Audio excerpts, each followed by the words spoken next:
I had two gigs rained out this past weekend, which sucked because one of them was a gig with my friend's country band.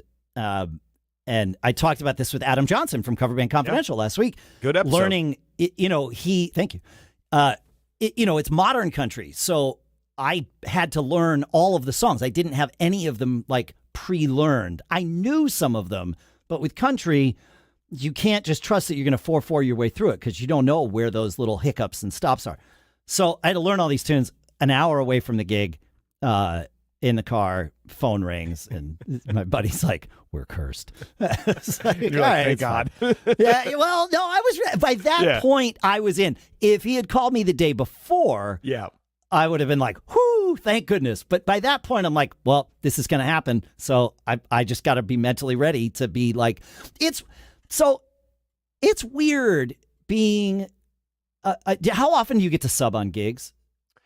I used to a lot. I used to sub so much, and it was awesome. Like, there was a period of my life where when I was getting into real estate, paychecks are not coming in your first couple years of trying to be a real estate agent. And so I played 1 year, I played like 90 shows with like 10 different bands. And I became kind of the guy you call at that point. I 100% I refuse to sit in and sub anymore. I'm too busy to do anything like that. And generally speaking, I don't think you can afford me. And I don't mean that in a bad way, but for me to take a date off of my calendar for the Pork Tornadoes, you're going to owe me some money, to make up for the potential of a Pork Tornadoes show coming in. Right. No, that makes perfect sense. And I used to do a lot of subbing, and then I got out of it like you did. My schedule got too packed, and it just wasn't like people would call me for a little while. Oh, yeah. And then they stopped calling me because my answer was always no, But lately, as I mentioned, I kind of found that when I didn't put my drums in my car for 5 months, it was like, all right, I got to like put the feelers out. And it was like, well, the phone stopped ringing. Did it stop ringing because I'm a jackass, or did it stop ringing because I always said no? And it turns out it was because I said no. It doesn't change the fact that I'm a jackass. People just still are willing to call me.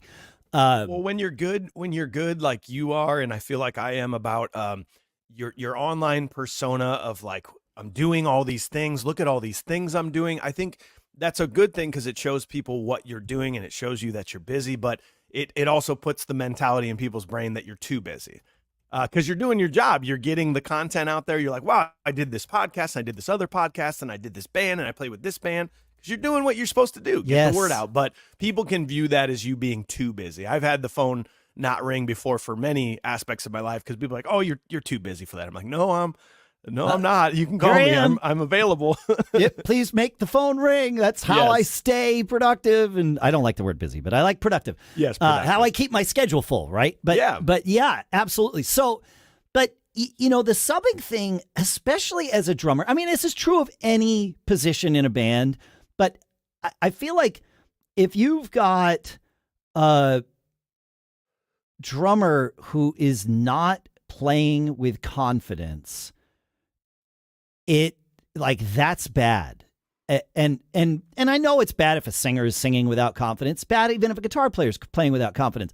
But I don't think it's the same. If you've got a timid guitar player and the drummer's still, and the bass player and the singer are still driving things home, that's different than if you've got a confident everybody and a timid drummer because they don't know the songs. And so subbing as a drummer is always a really interesting thing because I had to get into that mindset as I got in the car driving down of like, it doesn't matter how scared I am of screwing up at this gig. I'm definitely going to screw some things up. Like, that going in, you hope it doesn't happen, but I have to put it in my head that it's going to happen so that when it does, I can just set it aside and be like, okay, we got that out of the way. Now let's stay confident, because if you get shaken, man, it's bad. The whole band suffers, I think. It's very true. I'm a proponent of, especially when you're talking about drums, that I've been playing drums for 30 something years now. And I will never be the best drummer. I will never, my time has passed. I have not practiced enough, nor will I ever practice enough. I will never be the guy. I'm an average drummer. There are so many drummers better than me, but where I can make myself the person that deserves the throne. I've had a lot of drunken drummers tell me before, or tell Pork Tornadoes members, be like, I'm better than that Mike guy. I should play with you. And all of the band members' responses are like, you couldn't hack it. You're not confident enough. You can't stay with the clique. You can't lock in with us and let the rest of the band shine. And so I'm a huge proponent. If a young drummer's asking me how to get the gig, like, do everything else. Like, the talent is pretty much the last thing on the menu that people care about. I think there's a minimum amount of talent yes, you need. I mean, you're if you're being considered for the job, you're a good drummer, right? But correct. The fact that you can play polyrhythms does not matter. Right. If you're playing in a modern country band, your ability to hang